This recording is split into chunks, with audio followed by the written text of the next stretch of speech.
Hi friends, Annamayya జిల్లా కురంకొండ మండలంలోని పురాతనమైన రాజకోటను సుందరమైన దృశ్యాలను మనం కళ్ళారా వీక్షించడం. పురాతనమైన రాజకోటను సుందరమైన కొండ మీద నిర్మితమైన సుందర కట్టడాన్ని మనం కళ్ళారా వీక్షించడం. So beautiful.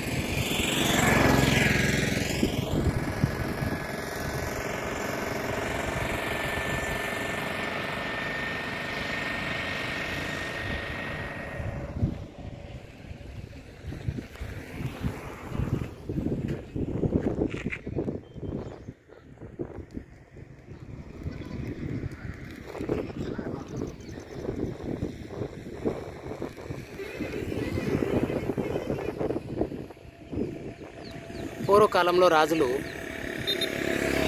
ఈ కొండ మీద నిర్మితమైన మహారాజకోట శత్రువులకు దుర్భేద్యమైన కోట కనుక ఈ కొండ మీదకి రాకపోకలకు గాను రాజుగారు గుర్రం మీద వెళుతూ గుర్రం మీద తిరిగి వచ్చేవాడు కనుక ఈ కొండకు గుర్రం కొండ అనే పేరు నామకరణం చేయబడింది ఆ రోజులలో.